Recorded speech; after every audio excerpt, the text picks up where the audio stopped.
My 11 Circle presents Cricbuzz Live. At the start, about 2 hours ago, I had this whole opening prepared for this particular show where I was going to talk about Noor Elia and Bentota and Gaul and all the lovely places you go and visit in Sri Lanka, almost as a form of apology because Sri Lanka were looking good for about 380 and I had predicted 208 and I was feeling awful and expecting a barrage from all Sri Lankan fans. But in reverse, I'm actually sitting here in protest, because I've been so close to the score. I should have been on the My 11 Circle expert couch, but my producer has said that because it's a revised target and a shortened game, it doesn't count, so I'm not on the couch.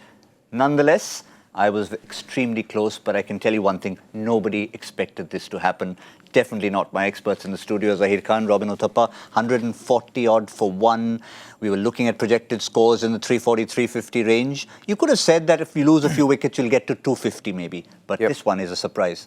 Definitely was a surprise. I thought with the way they started, especially after Kushal Pereira's start at the top of the order, you expected them to get on. 140 for one, they looked good for above 320, 340. Between that score and then that collapse, it's just Nabi came in and bowled that over which got three in an over, and just downfall there. With that Lahiru Thirimanne wicket in the 22nd over. Just before that, we had done a Cricbuzz combox, me and Zaheer Khan at the 15-over mark, and we were saying how Daulat Zadran, more than that, Hamid Hassan had just tried too hard. 10 wides were thrown over poor Mohammad Shahzad, and they were getting it all wrong. But then something happened in that period and they told themselves, we need to get the lengths right, and they certainly did. Well, that also shows that there is a lot in the wicket. If you get in that right area, you have enough purchase as a bowler to create enough troubles for batsmen. But today, Sri Lanka have no one to blame for. I think only people they'll have to blame is themselves. Spinner getting lots of wickets on a wicket which was looked to help seamers. They started so well, so I think it is one of those days where they just lost track of things, and from that position of strength, suddenly to go to a situation where they couldn't get to a respectable total, I would say, because now Afghanistan will have enough opportunity, and just once again they showed that they don't leave hope. They just always in the game, they believe in it. Doesn't matter what the result is. From Sri Lanka's point of view, I think the only way they could have lost that position of strength was by committing mistakes, and that's what they did today. And it was mistakes, and you look at the manner of dismissals. Yes, Hamid Hassan came back and bowled a decent second spell. Rashid Khan is always at you, but it was neither of them. It was Mohammad Nabi keeping the off-spinners actually straight, causing problems, and then a run-out to throw it all apart. Well, yeah, the run-out obviously was pretty ugly under those circumstances, but I think that over from Nabi, I think that kind of changed the game on its head. He was bowling those undercutters, and the guys were watching from outside and they saw that he wasn't really turning the ball too much. But and he's known for bowling those undercutters, the one that doesn't turn, it just goes straight with the angle. And so if you've got that kind of experience that Angelo Matthew comes in with, then you should know that that's going to happen, and that's what he's known for. But unfortunately, I think it's just one of those things where that middle order is not striking at all for Sri Lanka, and 3 zeros in that, so that just puts them under so much pressure, and and look at the quality of the names. You can talk about the lack of experience or lack of cohesion, but when you're talking about the guys who need to stand up, the Thirimannas, the Kusal Mendises, and the Angelo Matthews, we talked about it at the start of the show. Matthews needs to stand up. He just stood up for 2 deliveries. Yeah, but the credit has to go to Nabi, because how many teams right now in international cricket you're seeing are playing the situation and sticking to the plan, because they were in such a strong position. Most of the captains wouldn't have had a thought of keeping a slip, but he backed his strength. Correct. He understood that this is how I'm giving myself best chance of picking those wickets, and he just had slip in place. To have that slip in place, even when they are actually down and out of the game at that stage, is something which you have to give credit for. That backing one's plans is an understanding of the game. So he certainly had a feel of the game. He knew how he's going to get the batsman out or create that kind of pressure. I mean, on another day, things might not go his way. But to have the thought process is what is heartening to see. Also heartening to see, picking up from what Zaheer just said, is the evolution of Afghanistan. At one time, the fairy tale was continuing. You'd have games where somebody would do a match-winning spell or a crazy hit somewhere, and they would win particularly 20-20 games. But over 50 overs, to outthink the opposition is, I think, where you need to give more credit. Well, yeah, absolutely. I think, like Zakbai mentioned a little while ago, I think they kept belief within their unit. And like you mentioned, they didn't bowl very well in the first spell, but then Hassan came back and bowled very well. Dawlat also came back and bowled very well in that second spell. So credit must be given to them. Even though Hassan looks a little expensive on the scorecard, but irrespective of that, I thought they came and they bowled very well. Good areas just to pick up the right wickets at the right time. They did that very well. They've got a lot of conviction within that group, and they know that they're never out of the game, and that conviction has what has made people really like them and take to them as a team. Yeah, I mean, you saw that, as you mentioned, 7-0, 53-1, you'd say, he had an off day, but he did for just 2 overs for 30 runs, then comes back with 23 runs in his next 5 overs, a wicket, bowling with fire, and hence they're looking at the other end. They're not getting much respite at the other end. Nabi comes and bowls, Rashid Khan comes back at the right time, and they don't even last 41 overs despite the rain that game. The only bright spark shining through those clouds was Kusal Mendes, who batted outstandingly until Kusal Pereira, rather. There's 2 Kusals and 2 Pereiras. Let me get that right. Yes, Kusal Pereira it was. Why did I forget that? He's my captain in my my 11 circle team. Yes. Silly me. Right, that's his effort there. 78 of 81 balls. Obviously, he had to adjust. He was striking at maybe 140, 150 early on. Adjusted well. Maybe had that one brain fade towards the end when he was running out of partners, and he should have hung around a little longer. But again, full marks to him. Yeah, I think what was important was on this kind of track as well to get that kind of start from Sri Lanka. Yeah. So say they actually has seen the most toughest phase of the game away, and then they got themselves in trouble. So that's something which you can't blame Kushal Pereira for. He had shown the intent in the first match as well, and he's shown it again today that if you play with the right intent, you can turn things around.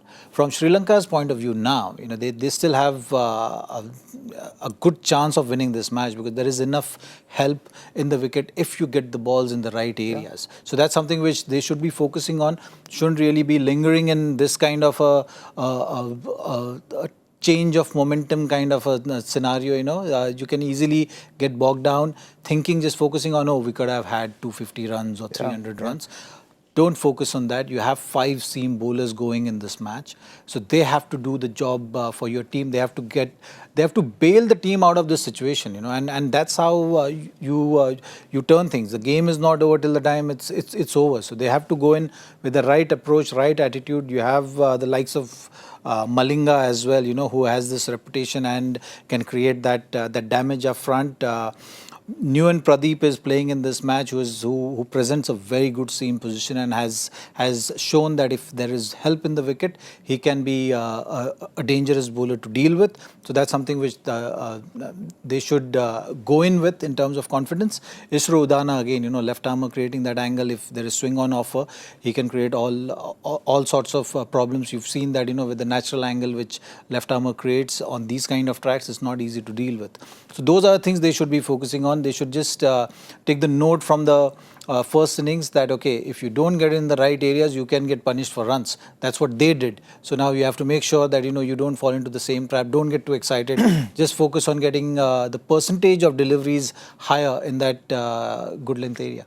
That's the message for the Sri Lankan team, but big news coming in a short while ago that for the big match that we've been building up to, day number 7 is when India will be playing first. They're 7th in the table, but there's another number 7 that's coming in. Yes, a man who got a wicket off his 7th ball in ODI cricket is the replacement for the man who's missing out, Dale Steyn. First, of course, quandary for Faf du Plessis. What did he have to say after this whole loss of Dale Steyn happened? Trying to keep a brave face, and that's exactly what he said. He has to front up to it, Probably not their strongest team for a World Cup, an understatement of the year.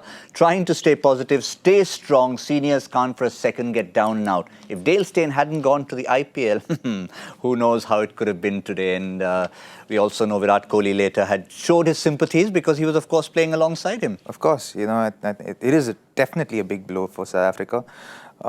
And also, I think Faf has been forthright about it not being the strongest team in the World Cup. So, they have their task cut out for them in the rest of the tournament. So, you're really hoping that, Ngidi seems to, I think, have a grade 2. He's not playing the next game, but tomorrow's match for sure against India. But I doubt that he'll be ready in another 10 days. We'll have to wait for the official verdict on that. Correct, But the news certainly is not very positive around his fitness as well, and that's something which Faf was possibly trying to say, that he's feeling helpless.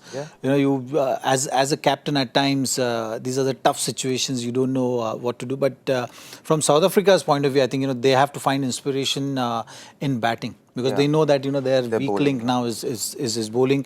To lose out on a world-class bowler like Dale Steyn, any captain will be, any team will be disheartened for that matter. I think for Dale Steyn, your heart goes out to him. Yeah, absolutely. For a bowler of his caliber, world number one, the kind of matches and the match-winning performances which he's had, he deserved to be there in the World Cup, making his mark. Might be his last World Cup, because to sustain for another 4 years. I mean, his history in the last 2-3 years has been very tough. He's been fighting hard, and when someone of that caliber and that stature fighting so hard to stay and compete at the highest level, you want him to go on. You want him to be there, winning those matches, creating that kind of impact. So yeah, I mean, it's little disappointing from that point of view that we will not be able to see Steyn creating those impact in this World Cup. However, the replacement for him is someone who Zaheer Khan has seen closely, very recently drafted into the Mumbai Indians squad for Alzari Joseph, but also someone no stranger to the IPL. Remember, played for Kings 11 Punjab for a couple of seasons, started off his first match with 3 for 36. He's been in recent form, as I said, got a wicket with his 7th ball in ODI cricket against Pakistan, that of Fakhar Zaman, and then went on to take 4 for 14 in a T20 international. That's the last international game he's played against that same opposition. That's Buran Hendricks. Of course, you're not comparing like for like. That just shows what a big blow it is. But let's get a take from you, left-arm seamer to left-arm seamer, Buran Hendricks, as and when he comes in. Can he at least make First, tell me, how do you keep track of all these 7-ball wicket and 7th ball wickets? First wicket, which was 7th ball, and it's incredible. Talking about Buran, he's got that variety, and lately he's showing the signs of a matured bowler, understanding the game better. So it's a good opportunity for him. World Cup is a big stage. He certainly has been putting up performances. He was in and around that South African side. So he'll be very happy with the news that he has an opportunity now to go out there and showcase his talent at such a big stage. And at least, when you have a young tearaway, not necessarily in terms of pace, but someone who's free of everything in his mind coming in there. So that much, again, you'd see it as a chance for him to go out there and shine, and no baggage. Well, yeah, we're hoping that that's the mindset he's coming in with, because obviously the state of affairs within the group would be a little, up and down. Like Faf was saying that the seniors have to have to be mentally strong and make sure that they're positive, irrespective of what the situation seems like. So we're hoping that there's this fresh blood that Buran comes in with, brings in a little bit more energy within that group. As a fan, I'd like to see that for sure. Yes. Strangely, since you are talking about trivia, out of those 3 wickets he took in that 3 for 36, 2 of them were his South African colleagues. One was Wayne Parnell, the other was JP Duminy. Oh. So he was playing against his own kin, in a sense there. But there's just one more little bit of business to do before we head out of this show, and that is to get the My 11 Circle expert couch prediction. Yes, I will take it, despite the fact that I'm not sitting on the couch at this point, and I should be with that score. So, gentlemen, it's very simple. Is it going to be Afghanistan getting it, or will Sri Lanka defend it with their 5 seamers? See, it's hard to call, I think, because again, they got 5 seamers, and irrespective of how the wicket is, the overcast conditions as well, so it could be challenging, but Let me go Afghanistan in the 37th over. You're still backing your team. Yes, I am. See, I thought that Afghanistan is going to have a better chance in this match. But halfway stage, I think the game is 50-50. Yeah, It's still an even game. I still feel that if Sri Lankan bowlers get the ball in the right areas, they can provide those difficulties to this inexperienced, I would say, because if you look at Afghanistan batting lineup, I'm still not convinced if in these kind of conditions and scenarios they will be able to deal with what conditions are offering. So I would say Sri Lanka winning this game, I think at this stage, just in favor of Sri Lanka winning the match. Let's see what happens. All right. I'm not saying what number of overs. That's fine. That's fine because I'm going the Afghanistan way. So if Sri Lanka wins, you'd have the couch anyway.